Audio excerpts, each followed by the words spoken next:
Students, this is Ranjit sir. So in the last class we were doing nutrition chapter, okay, and we have done some of the paragraph. So in the same way we will continue in the next paragraph. हम लोग आगे बढ़ेंगे अगले paragraph में क्या दिया हुआ देखते हैं. Generally in multicellular organisms all the cells are not in contact with the environment. तो ये देखा गया है जनरली मल्टी सेलुलर जो ऑर्गेनिजम्स होते हैं, जैसा तुमने पहले भी पढ़ा होगा कि मल्टी सेलुलर क्या होता है और यूनिसेलुलर क्या होता है. मल्टी सेलुलर वैसे ऑर्गेनिजम्स होते हैं, वैसे लिविंग बींग्स होते हैं जो कई सेलों के मिल के बने होते हैं, ठीक है, जैसे ह्यूमन बींग हो गया और जितने भी एनिमल्स हैं. और यूनिसेलुलर मतलब जो सिर्फ एक सेल का बना होता है, जैसे अमीबा, पैरामोसियम, ठीक है. तो ये जो मल्टी सेलुलर ऑर्गेनिजम्स होते हैं इनके जो सेल्स होते हैं ज़्यादातर वो इन्वायरमेंट से कॉन्टैक्ट में नहीं होता, वातावरण से. The exchange of gases and the uptake of food occur in specialized tissues. तो गैस का एक्सचेंज होना है ना, जो भी गैस है जैसे ऑक्सीजन का लेना और कार्बन डाइऑक्साइड का छोड़ना, रिलीज़ करना, और फूड का लेना, फूड को ऑब्जर्व करना, ये कुछ खास टिश्यूज़ में ही होता है हमारे बॉडी के अंदर, ठीक है. So food and oxygen have to be transported to all parts of the body. तो इसलिए बहुत ज़रूरी हो जाता है कि खाना और ऑक्सीजन है ना दोनों ही हमारे शरीर के हर एक पार्ट में पहुँचे, ट्रांसपोर्ट हो, ठीक है. For the movement of food and oxygen from one part two another there is a transportation system. और ऐसा होने के लिए हमारे बॉडी में एक ट्रांसपोर्टेशन सिस्टम है.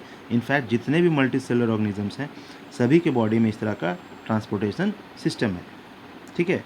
The carrying out of different life processes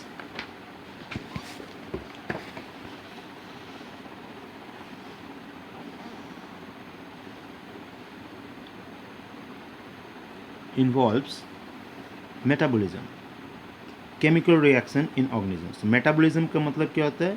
chemical reactions in organisms. तो ये जिस तरह का प्रोसेस है यानी कि फूड का डिफरेंट पार्ट्स ऑफ बॉडी में ले जाना, तो उसमें मेटाबॉलिज्म शामिल है. मेटाबॉलिज्म का मतलब होता है कई तरह के केमिकल रिएक्शंस होते हैं एक ऑर्गेनिजम्स के बॉडी के अंदर, which produces harmful waste products that have to be remove from the bodies of living beings. तो हम लोग जो खाना खाते हैं या जितने भी लिविंग बींग खाना खाते हैं तो उसमें सारे जो खाने हैं वो यूज़फुल ही नहीं होता, उसमें से कुछ वेस्ट प्रोडक्ट्स भी बन जाता है ये मेटाबॉलिक के वजह से, ठीक है, रिएक्शंस की वजह से. और वो जो वेस्ट मटेरियल है वो बाहर आना चाहिए हमारे शरीर से, ठीक है. हमारे शरीर के अंदर वो नहीं रह सकता. अगर रखते हैं तो हमें नुकसान होगा, हम बीमार हो सकते हैं, हम कई बीमारियों से ग्रसित हो सकते हैं. तो इस तरह के प्रोसेस जिस तरीके से वो जो वेस्ट मटेरियल बाहर आता है हमारे शरीर से उसको कहते हैं एक्सक्रेशन, ठीक है. तो यहाँ दिया हुआ है the process of elimination of these waste products of metabolic activities from the body is expression. तो ये वही बोला जा रहा है कि जो मेटाबॉलिक एक्टिविटीज़ होता है हमारे बॉडी में, कहने मतलब है कई तरह के जो रिएक्शंस होते हैं केमिकल रिएक्शंस, उसमें जो वेस्ट प्रोडक्ट जो बनता है वो बाहर से जिस प्रक्रिया से निकलता है उस प्रक्रिया को एक्सक्रेशन कहते हैं. क्या कहते हैं? एक्सक्रेशन. तो ये रिमेंबर रखना है, तुम्हें याद रखना है. In complex organisms, a specialized tissue system carries out excretion and a specialized transportation system carries the metabolic waste products to the excretory tissues. तो कॉम्प्लेक्स ऑर्गेनिजम्स मतलब जो बड़े बड़े जानवर हैं या हम लोग हैं, और यूँ कहा जाए कि मैन का जो बॉडी है जितने भी लिविंग बींग हैं सबसे ज़्यादा कॉम्प्लेक्स है, जटिल है, ठीक है. तो जितने भी कॉम्प्लेक्स ऑर्गेनिजम्स हैं उन लोगों का एक खास टिश्यूज़ होता है जो इस एक्सक्रेशन प्रोसेस को, है ना, ये बाहर निकालने वाला प्रोसेस जो है वेस्ट मटेरियल को एक खास टिश्यू परफॉर्म करता है, उसको निभाता है, ठीक है. जिस तरह से ट्रांसपोर्टेशन सिस्टम को हमारे शरीर के खास टिश्यूज़ ही परफॉर्म करते हैं, ठीक है. अब आते हैं the exchange of materials with the environment is accomplished by diffusion in unicellular organism as the entire surface of the organism remains in contact with the environment. तो ये तो हो गया था मल्टी सेलुलर में. हम लोग का मल्टी सेलुलर में ट्रांसपोर्टेशन सिस्टम है, डाइजेस्टिव सिस्टम है, एक्सक्रीटरी सिस्टम है.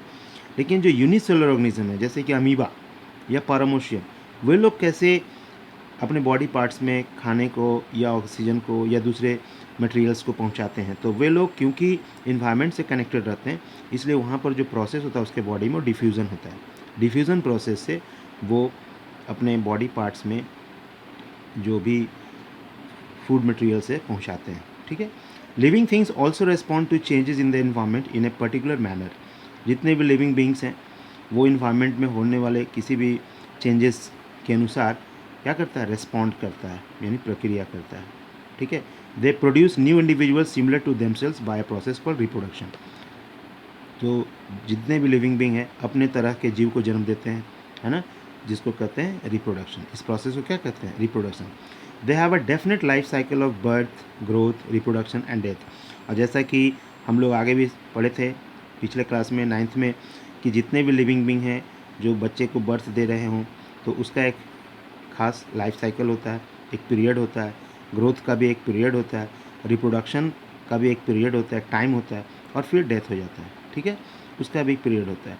इससे हाँ हो सकता है थोड़ा बहुत वेरी करे, लेकिन इन सबों का एक टाइम पीरियड है, ठीक है।